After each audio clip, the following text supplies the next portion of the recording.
Alright guys, welcome to game number 1 in our second game here at the RSL Group D. Currently we have the first game, which is actually on one of the custom maps. Starting to the bottom right, we currently see Scarlett using a barcode ID here. And starting to the top left is her opponent. This is Polt.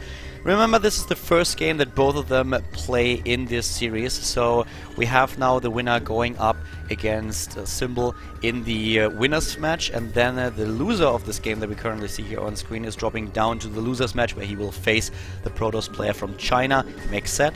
So let's see what the two can do here.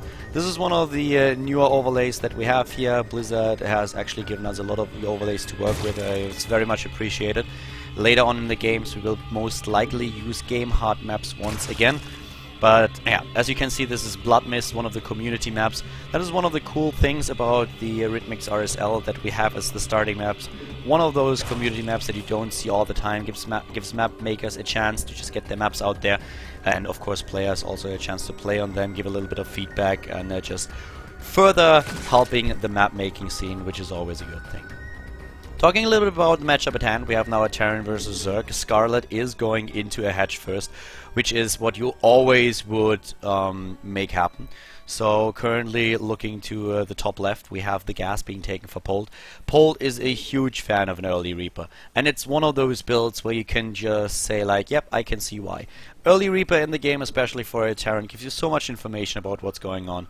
And there are so many builds these days where you are really in trouble if you don't scout what's going on. There are Zergling and Bailing aggression with 1-1 upgrades. Without it, you can go into a Roach push on 2 bases, on 1 base, on 3 base. You can go for the Roach drop on 3 bases. There is so much stuff that you can do. And Terran players in general just want to be greedy as fuck. Let's be honest about it, if you're a Terran player, you want to be a greedy as hell. That's why Terran players always go into the 3rd CC this early. And if you do that, you will die to a very aggressive build. But if you're a smart Terran player, then you will actually just get your unit out a little bit faster. We'll try to scout and we'll try to find out what's happening. And if you see, okay, there's the Roach War, there's gas being taken, he's going into the attack, then you start building a few siege tanks, you're setting up your Marauder defense, you go into a couple of additional what do I want to say? Bunkers, thank you. And that is gonna help you quite a lot. So let's just see what he can do here. Scarlett currently defending against the Reaper quite well. If you're up against the Reaper, you know that you won't be able to keep up with the speed. So the one choice that you have is staying on creep, just making sure that you push it back a little bit up to the point where the Queen's out. Once the Queen's out, they can deal with the Reaper, they are real heroes. But Polt, of course, doesn't really do, he doesn't really want to do damage here. He wants to do damage if possible, but the more important part is just scouting what's going on, scouting what's happening. Polt now is also being scouted, and those 2 Zerglings did a little bit more than only scout what's happening. They also took down the command center on the low ground, or at least the SCV that was building it, and therefore they delayed it. That was quite well done, and oh, if he is able to get that Marine, that was of course be really annoying, and I think he just will. Wow, 5 hit points left, that was a close one. Yeah, Scarlett currently looking at the Reaper here. She knows exactly about the movements of the scouting unit for Polt. But let's see what exactly she is up her sleeves in this game.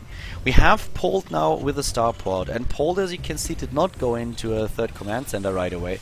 He chose to go into additional tech, and therefore he will be able to drop Hellions in Scarlett's base if he wants to.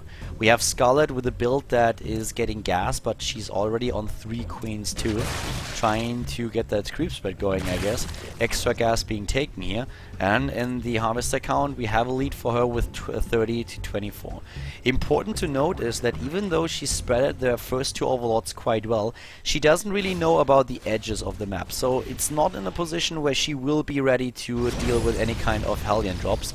But Polt is actually doing something that I haven't... Well, no, he's not going for that. Polt okay, the one reason why I hesitated there for a second is that Polt for a long time had a push that was very, very dangerous with Marauder and Hellion. And when I saw that on a production tab, I really thought for a second, okay, he might do this, but he doesn't have the structures that he needs for it. He just gets the Marauders in case one of those Roach timings actually hits him. So that's his thought process here. The third base on this map is quite far away from the natural, so Polt is trying to use that to his advantage to go in and do some damage on the hatch before it's actually up. Trying to make this happen. 1-1 is now also on its way, and we have the Roach one.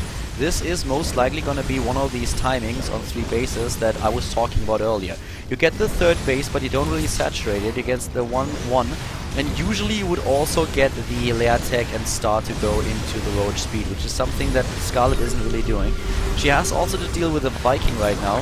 The Overlord for number 1 is already down. And here we go now. The Hellions trying, of course, to sneak by. That's the reason why she's a bit reluctant to move in here with those queens, because she doesn't want to allow a run by. But here is the lair tech. So she could go into these timings, but the +1/+1 lines not really up as it usually should. She could go into a +2/+2 timing, but at this point really with the third base it's a little bit tricky for her. Polt is supply blocked for a few seconds here, but he did a lot of damage to this hatch. The Hellions are not very likely to kill it, but they do damage now to the lava and take them out. That lowers the production abilities of Scarlett. And now finally with the speed upgrade, there is an attempt to surround those Hellions, but not as successful as she hoped for. The third base for Polt now going down, and so far the Terran player really doing a decent job here. He's now at 40 harvests against 46. The third command center is a little bit later than he would love to, but he is also in map control. He has that aggression, and he is getting that hatch dangerously low. She needs a transfuse, and she has the energy. It finally drops it, but that was scary for a second. I really thought that Polt might be able to do a lot more. And the main issue for Scarlett really is that if you look at the hatch, there's always the chance for Polt to just drop a couple of Marauders close by and just take it out. So Scarlett has to be really careful here. This is really dangerous. Oh, but a good surround here on a few of the Hellions, taking those guys down. And now Scarlett moving out. 1-1 is done. We have the +1 attack upgrade not just done yet. This one Viking, just only with 1 kill so far, not really doing as much as could have. Widowmine here being placed down. Where's the Overseer? Don't have one just yet. And she is actually going to lose a couple of units here. Oh, no, Overseer comes in just before the cooldown is ready. So, Polt is behind in upgrades. That's one of the advantages that Scarlett has. 1-1 is done for Scarlett, and 1-1 is just now started for Polt. Also the combat shield. Stim, of course, already being done. Let me just confirm that. Oh, no, actually. Yeah, Stim is done, okay. So, right now, we have the third base. He's trying to establish himself at third. The problem for Polt really being that he is so far behind in overall supply. Scarlett with a defense against the early aggression of Polt has really done a great job. And I'm actually afraid a little bit of Polt. He doesn't have siege tank. That minefield is very dangerous. But the third base for him is very difficult to take. Here come now those Lings and the Roaches, and Scarlett with the aggression here. She's still on 3 bases, moving in. The minefield proves to be quite dangerous, but with the scouting through the Overseers, he has... yeah, Polt has enough thanks to his Marauders, but only for a second as those Roach reinforcements stream in. And now suddenly Polt is actually in a lot of trouble here. He's losing Harvesters, and keeping the Harvester count low is exactly what Scarlett wants here. A great surround though, and that will at least ensure that all the Roaches will be toast. But the Roaches, at what cost? 18 workers already being killed here. And Polt is forced to drop the Mule Hammer here, whereas Scarlett just adds additional attack, goes now into the Infestation Pit. We have her immediately with a +2 attack upgrade. The third is also very much exposed here. We have the worker count for Polt plummeting down to 39 against 56. Scarlett in total control of the game now. She can't win it right now and immediately take him out, but the creep spread is also getting really good for her. He's spreading it forward, getting now the +2/+2. The fourth base is on the way. The third for a long time being denied here. Polt with problems going into the armory, and that's of course also one of the things that you don't want to happen. If you go into 1-1 with a double engineering bay, you don't want to forget about the armory. Technically, he didn't really forget about it. He was just under so much pressure that he couldn't focus on it. But that is a mistake that Scarlett forced. And with that one move, it's just, yeah, it just gives her such an edge. the +2/+2 will nearly be completed before Polt even starts his own set, as you can see. But now this exposed third base, I talked about it earlier. Here comes that push that I was mentioning. It is low in hit points, and Polt moves in, bam, snipes it, and immediately has the ability to back out now with those medivacs. We don't have anti-air just yet for Scarlett, and that is what is Polt's major advantage here. And Polt is actually bouncing back in this game. This is one of those things that Polt was always able to do. I remember games on Antigua Shipyard against Lucera, where Lucera had the entire map covered in creep. He had 5 bases against 3, and Polt at some point was just like, yep, I'm ready, my upgrades are done, I can move out, and I'm gonna punish you, and I'm gonna punish you hard. So Scarlett might find herself in the same situation, especially since Polt is now actually taking a supply lead. Scarlett, of course, getting the better end here with attack, going into Hive already, and adding also the Spire, can go into Broodlords later on. So these are all things that are working quite well for Scarlett, but she has to make that happen. She has to capitalize on the attack advantage that she has, and the +3 attack upgrade for the ranged units is one of those things that she's trying to make that work. She is already in the lead in the upgrades, and keep in mind, Polt might be ahead in supply, but this is definitely a difficult situation for him to be in, since one wrong move can cost him the game. But with drop play and with using this mobility that Terran has these days, he can actually do a lot here. The 4th at the bottom is mining for Scarlett, but she is just now rebuilding the base that was sniped earlier. And Polt has a lot of momentum going if he's able to get that drop into a good position, and that's exactly what he's trying. But Scarlett has already spotted it. There are now spine crawlers and also spores being built. Really good fungals for Scarlett. Exactly what she needed. But all the forces were drawn to the right side of the map, and Polt is trying to utilize this. He is a very positional player, and he's showing it. Moving into the 4th base, immediately the drones being pulled. Scarlett ready now with the infestors though. Great split for Polt, a lot of pressure here by the Korean player. Scarlett doing what she can, going for the roaches. The infestors here still on the move. We have a couple of additional corruptors that can deal with the medivacs. The Greater Spire is not done just yet, so she doesn't morph them into the Broodlords just yet. But nice job by Scarlett. Really good cleaning that up. Already has the bank working for her. Important if you want to transition into the Broodlords later on. Let's have a quick look now to Polt's side of the map. 3 bases for him still. No 4th command center. In the main base, the 2-2 is done. Not going into the 3-3 just yet. Polt is going to fall behind upgrades once again, once that +3 attack upgrade is completed. But Scarlett is at this point not getting the armor upgrade, and Polt is now on double upgrades on the engineering bay. So that advantage that Scarlett had earlier is now gone a little bit in upgrades, but she is still ahead in the tech. The Broodlords are now being morphed, and as soon as 3-3 is done, or as long as 3-3 is not done, let's put it like this, it's gonna be a decent position for Scarlett. But now with the siege tank in the back, Polt with a really good composition here. The Marauders at the front tanking damage, doing extra damage against those roaches, and the siege tank behind it is actually protected by those additional Widow Mines that we have. Now it's Broodlord time on the other hand, and guess what Polt doesn't have? Yeah, Vikings. He's now building 2 of them, but losing the siege tank and also the Widow Mines. A really back and forth game. I really like this match so far. Both players doing what they can to get the edge in the game, and this is just really straight up fighting. One opponent, well, it's just fight after fight. Scarlett going for the aggression, Polt going for the snipe. Early on, of course, then later on the drops. Here we have another double drop once more at this base, and Scarlett can't really do anything about it. Their entire force at the left side of the map in the choke point. Ah, the Broodlord's a little bit exposed, but also Polt has to be careful. Catching a fungal every now and then, but these units to the right side, they will most likely snipe another base. Scarlett trying to exchange blows, going into another fight against the 3rd here, but Polt is losing his anti-air. The Vikings are moving in, and the Corruptors did a lot of damage already. Now the Broodlord's a little bit exposed. The Broodlord count is only at, well, it's only at 3 at this point, so it's not like she's overly committing to this. It's just an additional threat to Polt's bases, and with the 3rd now gone, Polt is suddenly in a lot of trouble here. His bases in the main are nearly mined out, and his drop play is doing damage, but is it doing enough? We have the 4th exterminated by Polt. He's basically just calling, I don't know, at this point, being 40 supply behind, he has the resource. I mean, 1,000 minerals and 1,000 gas. Polt needs those production cycles going. But at the bottom left, he also spots this base, and the Marauder is able to force a cancel here. So Polt is in a very dire situation. The only mineral patches left here in the natural, in the main base, it doesn't look much better. But still, he has resource and he's going into 3-3. So if he can hit those production cycles, maybe he can somehow make it happen, especially since now his Viking count is much increased. But the Corruptor is also there for Scarlett. It is going to be so difficult for the Korean player here. Terran player currently living in Texas.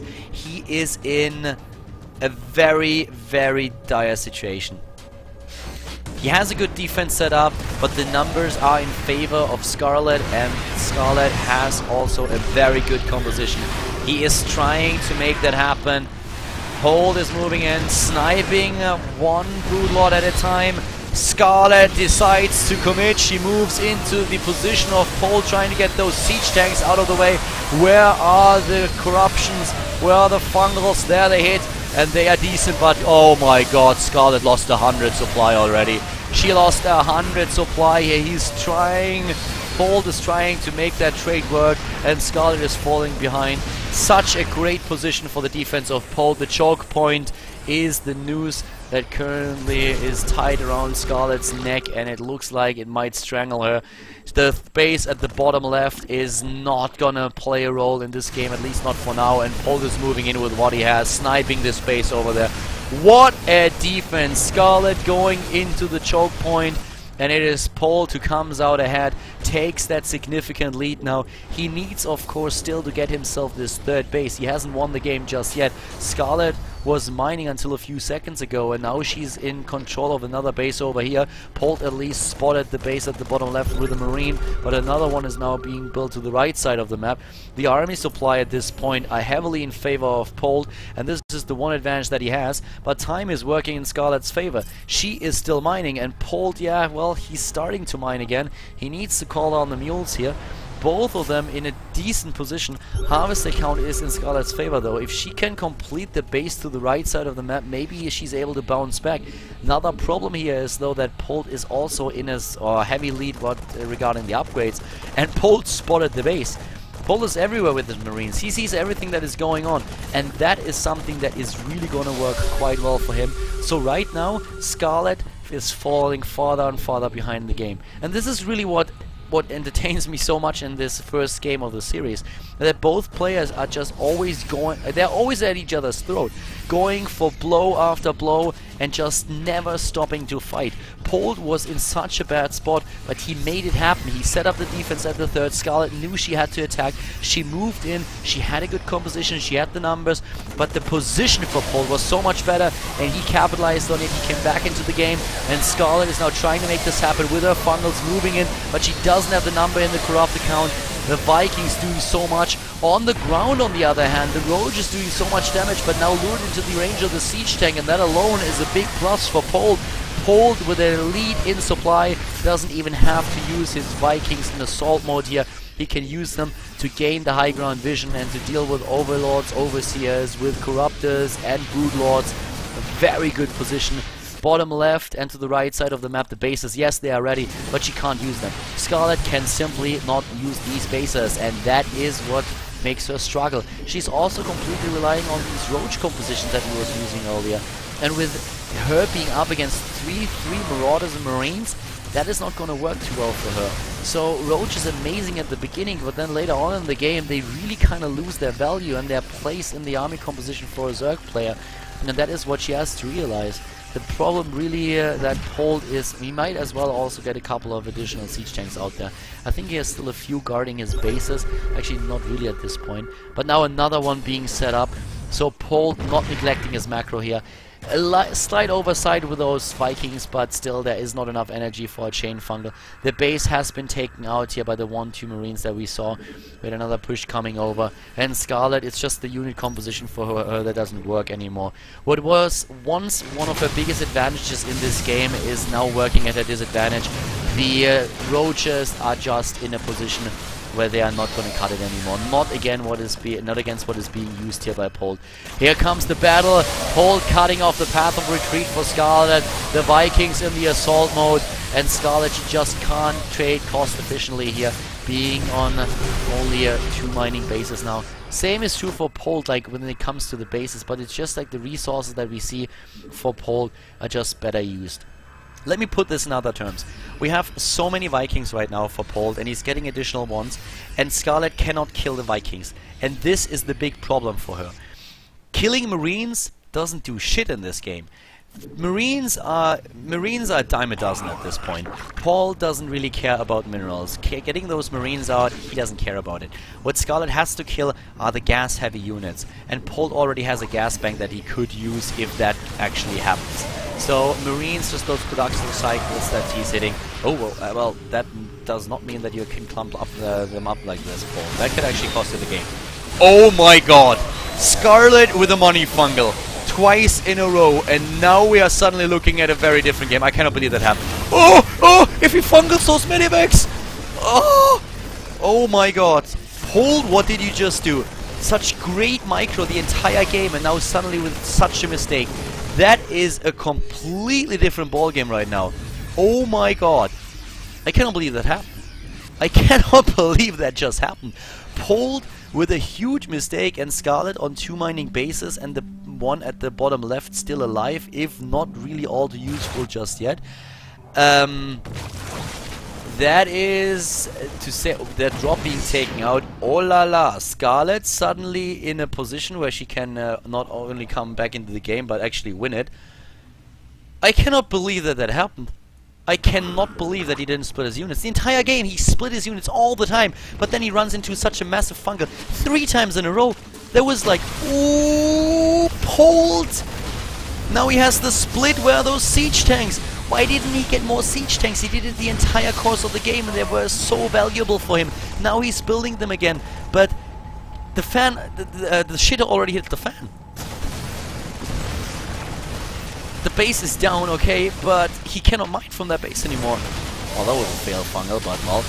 Now moving in, but the siege tank is there. Polt is playing it safe again, but Scarlett with the lead in supply. And that lead in supply should give her the safety to transition out of this to get additional high-tech units out of there and additional bases and actually guard them. That should give her the safety that she needs. She doesn't need to finish it now. She can try, but against the siege tanks, I would be a little bit worried. She just wants to deny mining at this 3rd base. Does she have the defense over to take down that drop? Well, I guess she has, with all those roaches that are just waiting for that to happen. And here we go, once again, going into the Corruptors and additional infestors. Now that she realized that she can make that work. Here comes the repair on the orbital command. A lot of infested swarmings are being used, and Polt has to evacuate. The roaches are being eliminated though at the bottom left, and Scarlett would be well advised to send a few units over to take down these units. She can't lose that 3rd base. Well, I guess she can, but it would be a very bad choice. Here we go. Drones coming in. Drones to the rescue. And the fungal? Not just yet. Ah, gets the fungal. That was important. Needs another one though. Ooh! Yeah, well, the drop is at least going to be cleaned up. So, yeah, that's going to work. But okay, let's look at this game right now. We have so many comebacks in this game that is kind of incredible. But at this point... Well, Scarlett, right. Okay. Alright. No panic. At this point, Scarlett has a 30 supply lead. She has map control with the units that she is currently commanding. Huge lead in army supply. Can now get another base, which she is doing, and can transition out of it. Polt, with finally the siege tank numbers that he had, which he was neglecting a little bit earlier, has now a very good position against this. Okay, the siege tanks counter those roaches and infestors very well. What they are gonna struggle against are the broodlords that are coming into play, but this is why Polt is now getting the Viking count up again. And with only 1 corruptor, the Vikings, if split well, should be able to take care of the broodlords. Scarlett is trying to work against this with fungals and infested Terrans. So Polt once more with a really good defense, and this will allow him to get control of this base once again. And his run by is at the bottom of the map. Polt is just a player who always knows how to use his units. He is always, when he's in a bad spot, looking at the game and he's being like, okay, well, what can I do here to get back into business? What can I do? Use my Vikings to be mobile, to just draw her forces out, to thin them out, to make damage, to do something, and that's exactly what he did. Here come those Vikings, and with a pretty decent split, getting one Viking for Fungal and those additional infested Terrans, not really the trade you want to go for. But can Scarlett get into this position? She still has a 30 supply lead. She's mining from 2 bases. Polt is nearly mined out at his base in the middle, in the center. But we have him still... Oh, he loses the command center! Ah, Polt without the repair here. And now suddenly things are once again looking very bad for him. It just looked for a sec like he was able to stabilize again. That's his big goal here, but the infestor count for Scarlett is now so high. And ooh, with a one fungal in there, and Polt is dead in the waters. But we have the double drop in the main base, and let's see if Polt realizes that he has the drop here. Scarlett realized that it's there a little bit faster than Polt saw that he could do damage with it, and therefore Polt and Scarlett here really fighting like lions. This is a crazy game. I love this match. A little bit interesting to see it on this map. This gives, of course, spices things up a little bit. But at this point, Polt really doing so much, trying to come back into this game. But Scarlett, she has the superior composition. But it's just this mobility that Polt is using with his drops that really makes her struggle. Nice fungals here, getting a good amount of fungals out there. But we have more or less a Wings of Liberty-esque game going on in this match. A lot of fungals, the Brood Lords as well, another base at the top right now. The drop once again in the main base. The Roaches are struggling, still no third armor upgrade for Scarlett. Antia is a little bit low. The last few mineral patches for the Terran player. Polt trying to go for it. Polt trying to push forward. But his drop is gonna being cleaned out at some point, and that's gonna happen right now, and then he's gonna lose that additional piece on the chessboard. Whereas Scarlett is now moving in a few of her units, but Polt is still defending quite well. Problem really being that 2 Broodlords are soon gonna be joined by a lot more. A third one coming in, and Polt is running out of time. He is the one being on a clock here, not the other way around. The Medivac is being sniped. We have the base to the top right. Scarlett also mining from the base over here. She has still a really good economy going, as you can see. 900 minerals per minute, also the gas. Polt doesn't have that. And the army supply right now are already in Scarlett's favor, and that is only going to change even more in her favor over time. Polt realizing it, stemming in. Nice snipe on the Broodlord. Is he able to get more than that? The fungal is doing a decent amount of damage, and those roaches immediately closing the distance, trying to take them out. Another cancel here on the morphing Broodlord. Scarlett realizing she has to be careful, but with a 50 supply lead, she can be a little bit more straightforward here. Polt is slowly leapfrogging forward, but it doesn't really look good. Now the Corruptors are moving in, but there were just way too many Marines. Immediately the split for Polt. His micro coming through here. It's really shining. He messed up earlier, but now he is hitting those Marines and he's splitting them well. It's like playing Command and Conquer and hitting the X button all the time. The Vikings are being killed now. Polt is dropping in supply, so is Scarlett, but she is still mining. The base is still going stronger with the Broodlords defended by the Infestors, assisted by the Fungals and the Roaches moving in. It looks like Scarlett has finally done it after about 5 or 6 comebacks in this game, either player gaining an advantage over time. It looks like it will be game Scarlett about to clench things out here, to take game number 1 in this best of 3 at the Ritmix RSL. Things are looking pretty good for the Canadian Zerg. She has done it. She's definitely done it. This is not an army that you beat anymore with just a few tanks and Marines. And Polt knows it as well. If he doesn't want to go into the losers match against Mexet, he has to win 2 games in a row now. Scarlett with a good performance here. GG. Polt leaves the game and Scarlett takes the lead in the series.